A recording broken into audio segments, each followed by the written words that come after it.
Hello बच्चों, स्वागत है आप सभी का YouTube channel the DM exam point पर।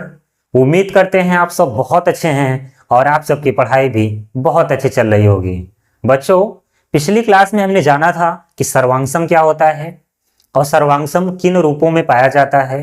वह दो लाइन भी हो सकती है, दो वृत्त भी हो सकता है, या चतुर्भुज, या कोई भी दो आकृति हो।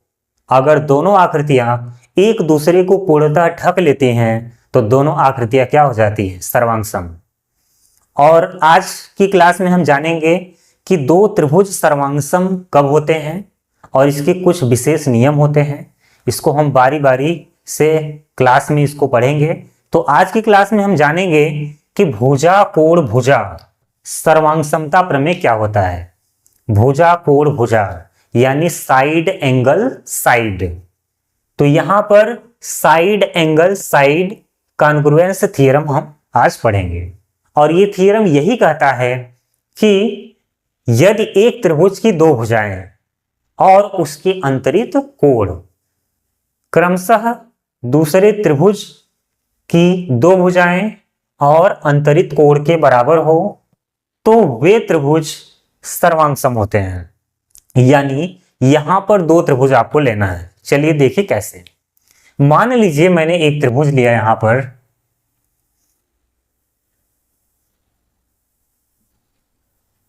इसका नाम मैंने रख दिया ए बी सी, ठीक है। और आपको एक दूसरा त्रिभुज भी लेना है तो यहां मैं ले रहा हूं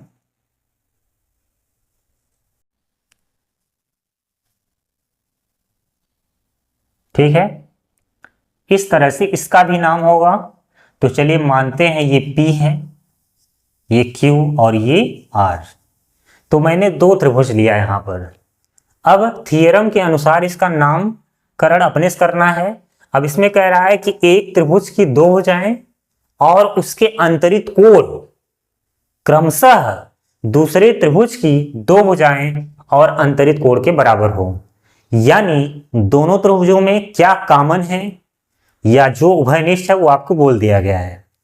दोनों त्रिभुजों में दो भुजा, चलिए मान लेते हैं एक भुजा ये और एक भुजा ये बराबर है, ठीक। कोई भी आप भुजा बराबर कर सकते हैं। और दूसरी भुजा मान लीजिए ये है आपका, ये इसके बराबर हो गया। अब ध्यान दीजिए कोण दो भुजाओं के बीच बनता है। अगर हम भुजा ए बी और बी सी ले रहे हैं तो कोण भी यही आपको लेना है, क्योंकि दो भुजाओं के द्वारा ही कोण बनता है। अब कोण आप यहां पर नहीं ले सकते हैं, यहां पर लेने के लिए आपको ये जो भुजा है इसको ये लेना पड़ेगा।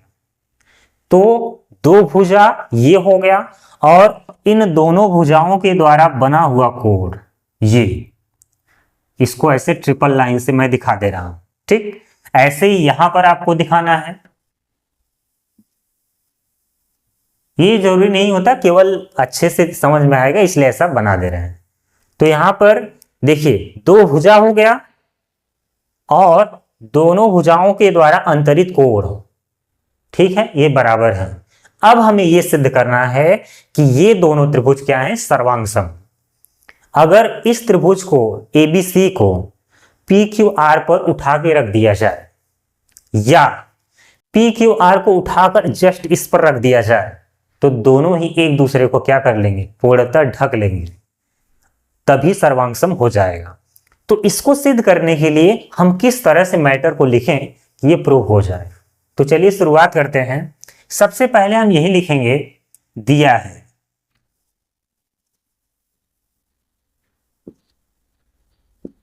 दिया है में क्या लिखेंगे कि दो त्रिभुज है और इसमें जो मान बराबर है उसको लिखेंगे आप।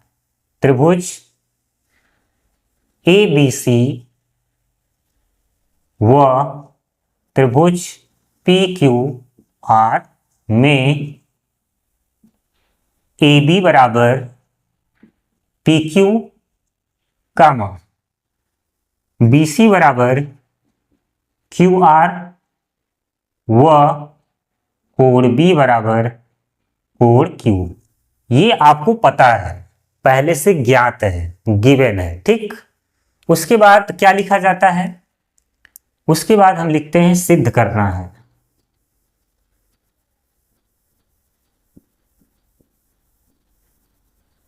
सिद्ध करना है। अब सिद्ध यही करना है कि ये दोनों त्रिभुज क्या है, सर्वांगसम, यानी त्रिभुज ABC सर्वांगसम त्रिभुज PQR, ये आपको सिद्ध करना है। और आप यहां क्या लिखेंगे, उपपत्ति। अब देखिए ये त्रिभुज सर्वांगसम कब होगा, अगर किसी भी दो त्रिभुज में तीन शर्त बराबर आ जाए, तीन कंडीशन ऐसा पता हो कि जो बराबर हो, तो वो दोनों त्रिभुज क्या हो जाते हैं, सर्वांगसम। तो यहां पर हम लिखेंगे, सिद्ध करने का तरीका यही होगा, त्रिभुज ABC व त्रिभुज PQR में। तो यहां हो जाएगा, सबसे पहले तो हमें यही पता है कि AB बराबर क्या पता है, PQ। इस त्रिभुज में भुजा AB और दूसरे त्रिभुज में भुजा PQ बराबर है। उसके बाद BC बराबर QR, ये भी पता है, BC बराबर QR। और एक तीसरा शर्त, कोण B बराबर कोण Q। तो इन दोनों त्रिभुजों में तीन शर्त क्या है, बराबर, इसीलिए ये दोनों त्रिभुज क्या हो जाएगा, सर्वांगसम। तो लास्ट में क्या लिखेंगे, इसलिए त्रिभुज ABC सर्वांगसम त्रिभुज PQR। और यहां पर आप कोष्टक में लिख सकते हैं यस प्रमेय या सर्वांगसमता प्रमेय। तो यहां पर दोनों त्रिभुज क्या हो गए, सर्वांगसम। और जब भी दो आकृतियां क्या हो जाती हैं, सर्वांगसम, तो सर्वांगसम का मतलब यही होता है कि सभी अंग समान हो जाते हैं, यानी दोनों त्रिभुजों में आपस में कोण बराबर हो जाएंगे और भुजाएं भी आपस में बराबर हो जाएंगे। यानी अगर ये दोनों त्रिभुज क्या हो गए, सर्वांगसम, तो हम अलग से लिख सकते हैं, अलग से क्या लिख सकते हैं नोट में, चूंकि त्रिभुज ABC सर्वांगसम है त्रिभुज PQR। ठीक है, ये दोनों त्रिभुज क्या है, सर्वांगसम। चूंकि ये दोनों त्रिभुज क्या है, सर्वांगसम, इसीलिए हम कह सकते हैं कि जब भी दो त्रिभुज सर्वांगसम हो तो कोण कोण के बराबर हो जाता है और भुजा भुजा के बराबर। यानी जो कोण A है वो कोण P के बराबर हो जाएगा। ठीक, यहां कोण B तो पहले से ही बराबर था, तो कोण C भी बराबर हो जाएगा, कोण C बराबर कोण R।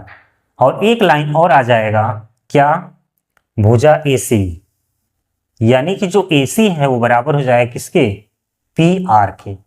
तो याद रखिएगा हमेशा के लिए कि जब भी दो त्रिभुज सर्वांगसम हो जाए तो कोण कोण के बराबर हो जाता है, भुजा भुजा के बराबर। यानी अगर इस त्रिभुज को उठा करके इसके ऊपर रख दें तो शीर्ष A शीर्ष P पर आ जाएगा, शीर्ष C शीर्ष R पर आएगा और शीर्ष B शीर्ष Q पर आएगा। ये इनकी अदला बदली हो सकती है। ठीक है, जैसे मान लीजिए हमने भुजा ये QR लिया तो भुजा यहाँ PQ हो सकता है, तो कोण यहाँ पर होगा, तो इसको पलट करके रखना होगा।